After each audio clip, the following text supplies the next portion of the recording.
In the twisted and brutal world of The Boys, one character stands out as the embodiment of evil: Homelander. Is your idiot brain getting fucked by stupid? It's not rhetorical. Answer me.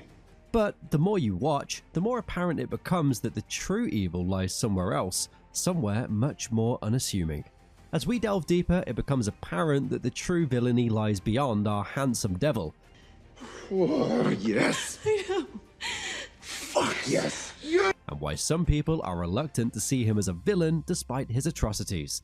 Homelander is a truly terrifying creature.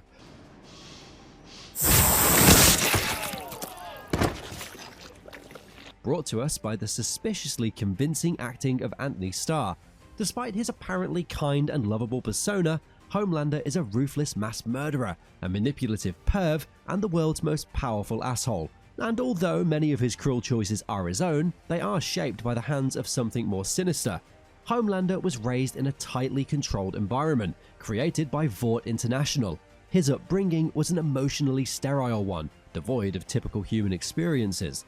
The absence of parental figures and genuine emotional connections definitely stunted his emotional development. He was basically a lab-grown god, surrounded by sinister Vought eugenicists in his formative years. A lot of their science involved painful and traumatic physical and emotional experiments, and surgeries to push him to the limit. Some of these included having his hand forced into a furnace, being boiled alive, strict isolation, and being forced to watch Christo-fascist imperialist propaganda. All of this played a central role in his sense of morality and his general approach to human interaction. His otherworldly abilities, while growing up in forced seclusion, also contributed to feelings of superiority and disdain for human weakness.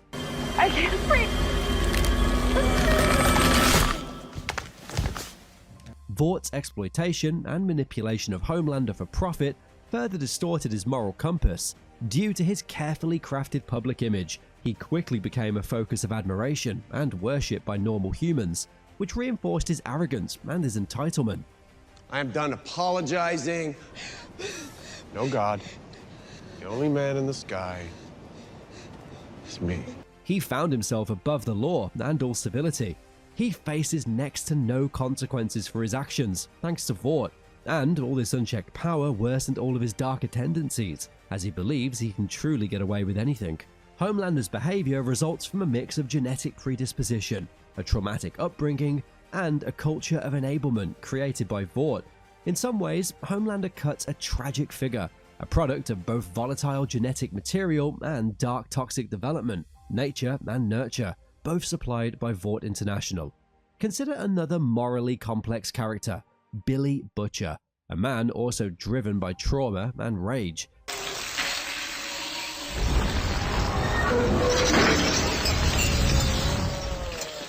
Who uses them to pursue his vengeance relentlessly. He is, in his own way, ruthless, manipulative, and a bit of an asshole. His actions are driven by a deep-seated and justified hatred for superheroes. Now, word gets out that supes are nothing but a bunch of juice junkies. No one's gonna want them in national defense. And the corrupt Vought-bought system that enables them. He beats, tortures, and kills supes with zero hesitation and maximum brutality. He also constantly manipulates his team members like Huey and Frenchie to achieve his dangerous and bloody goals. His single-minded focus on revenge sometimes leads to betrayal, bloodlust, and collateral damage to civilians. Butcher's necessary evil is fueled by trauma, spite, and a desire to dismantle Vought International. He constantly blurs the line between hero and anti-hero, making him a morally perplexing character, seeking power in a world where power often corrupts.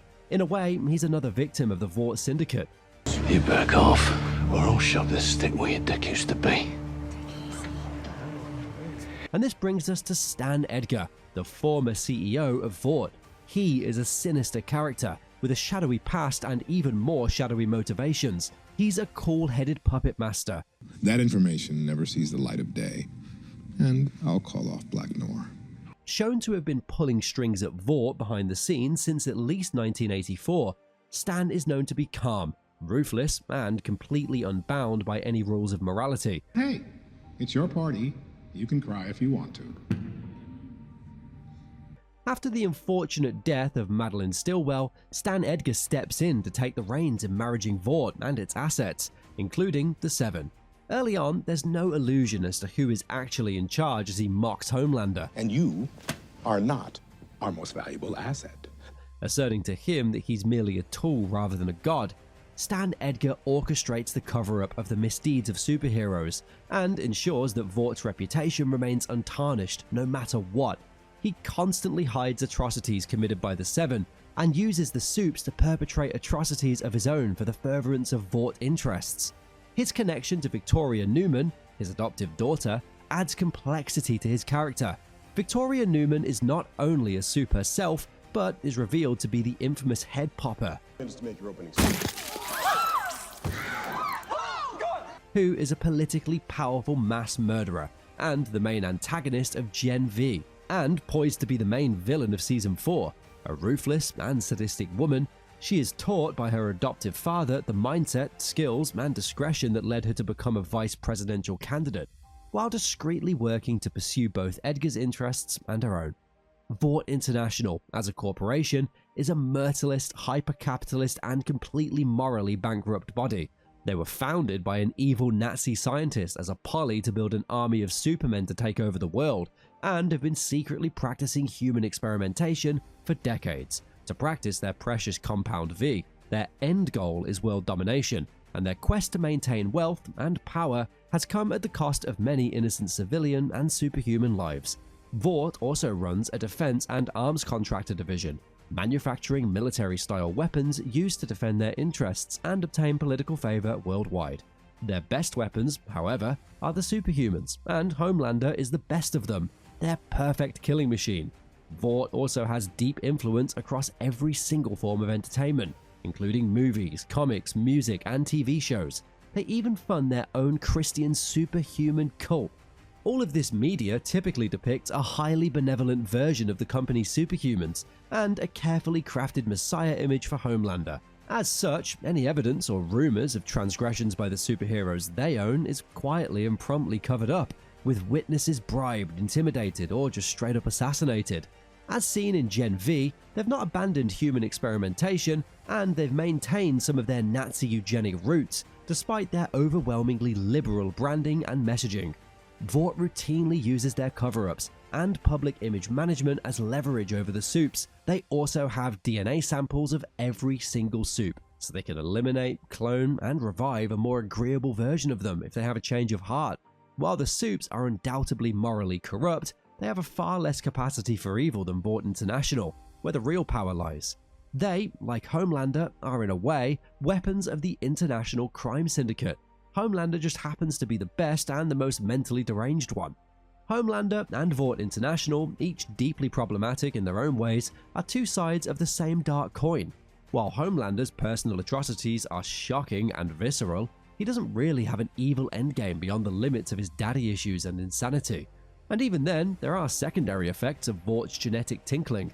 Vaught's atrocities, on the other hand, are of a much larger scale, with much more victims and much larger consequences for their world, which to us makes them arguably the true villains of the boys.